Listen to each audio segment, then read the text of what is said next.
Look at the state of my forge, guys. Actually, I was supposed to make another new forge using all these refractory bricks, but since it's raining outside, I think I'll have to go with plan B, and that would be... In this video, I'm going to make batarangs. I'm going to make a few of them. These are giveaways, so watch the video till the end and you can have these. I'm Josh and welcome to my channel, Video Epo. If you've been following my channel, you know the drill. I'm going to take up a task and try to finish it within a day's time, that is between sunrise and sunset. At least that's what the plan is. Let's get started.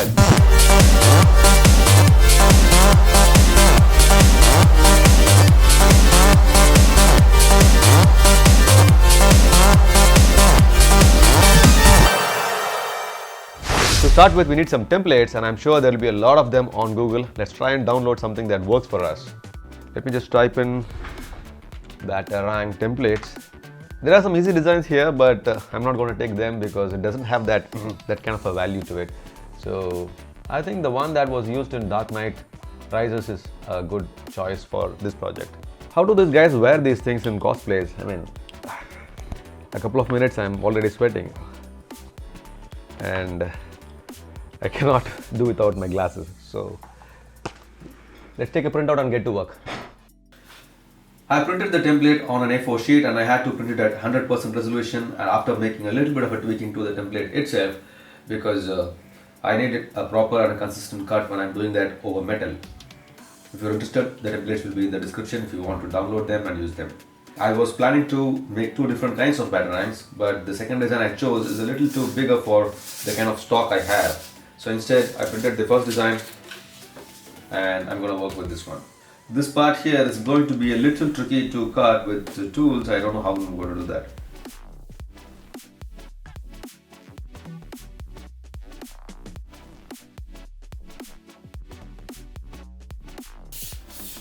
With the templates cut out and stuck onto the steel stock, we can go ahead and start cutting the metal. The tool I am going for is an angle grinder, which is more than enough to complete 75% of the task. The steel I am using is 3mm in thickness and I am not sure what kind of steel this is. Since I have removed the angle grinder guard, sparks were flying all over. I was wearing protective clothing which kind of made me focus on the workpiece, and I was able to make finer cuts even with an angle grinder. So it's better to take that extra couple of minutes to suit up for the job.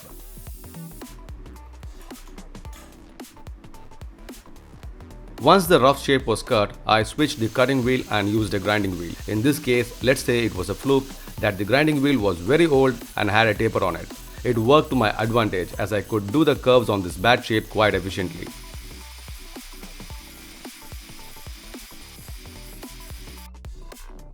You can see here that the shape of the batarang can be achieved with just an angle grinder. To add finish to the workpiece needs to be filed, and you can see every file in the workshop is here on the table.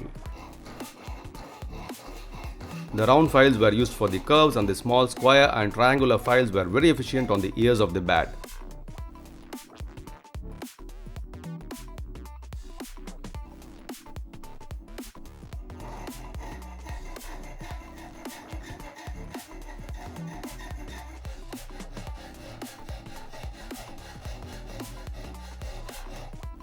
The filing saga continued for a while, and to get rid of the filing marks, a Dremel rotary tool was used.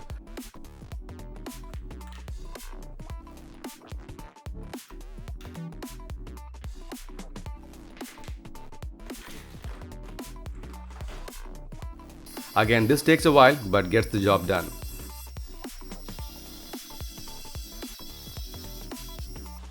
This batarang needs to be pokey and sharp at the same time, but instead of sharpening, chamfering the edges a bit is good enough for a project like this.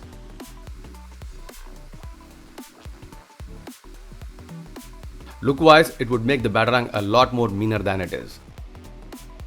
The edges of the blades are colored with a marquee, and a 3mm drill bit is used to score the center of the stock. This is very much the method that we use for making knives. The first piece was free-handed, but later an improvised jig was used to shape the rest of the three pieces. With the edges chamfered, the look of the batarang jumps to a whole new scale. Since it was free-handed, a file was used to even out the grind lines and it looked even better. With the batarang completed, it's time for the template to come off, and a little polishing will prep it for the next stage, which is hardening. Hardening isn't particularly necessary, but this batarang gets its edges bent or blunt on impact when thrown on a wood log. So hardening can make both the batarang and the fun long lasting. It was late afternoon and the rains have stopped, so maybe this project can really be completed in a day. Here I need to mention some of the suggestions I received in my comments in my last video. The oil needs to be preheated, and this can be done by throwing a red hot sacrificial metal in it. Once that was done, the red hot batarang was quenched in the hot motor oil. It was left to anneal by warming up in the forge and inserting it into the sand. It was brought back to the workbench and wash polished again with wet sanding.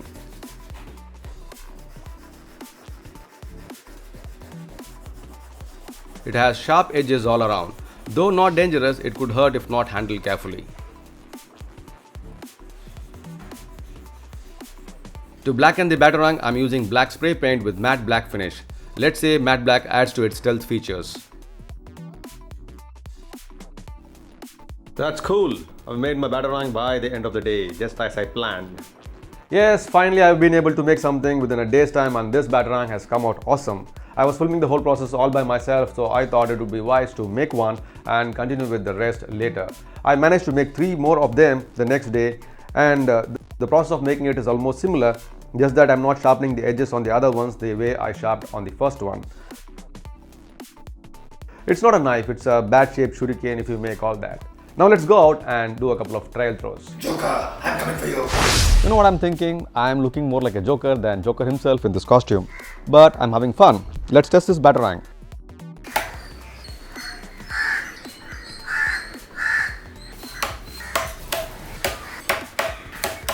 Hats off to all those cosplay artists, because I just couldn't wear it for more than a minute or so. These 3 pieces here were made to give away. These are for you guys. You could be watching this video maybe because you've subscribed to my channel, or maybe because you were looking for related content. There are awesome videos on this subject, and little channels like mine never get to make it to the top. A lot of my good videos have fallen to obscurity because of lack of viewership. So I would request you to please subscribe to my channel, share this video as much as possible, and help this channel grow. To win this batarangs, all you have to do is simply follow the instructions given in the description box below. Now these are handcrafted batarangs, so what you see is what you get. However, I wanted to mention something beforehand. The black coating that you see here is nothing but a layer of spray paint, and it might peel over a period of time or after repeated usage. I wanted to do cold blackening, but I don't think that will last either. Nonetheless, it is still something really good enough to show off. I hope you found this video entertaining. The top right box will take you to another video on metalworking, and the bottom box is where another interesting video lays marted. Try watching it and let's see if we can bring it back to life. Thanks for watching this video, guys. I'll see you in my next video epo. Until then, bye.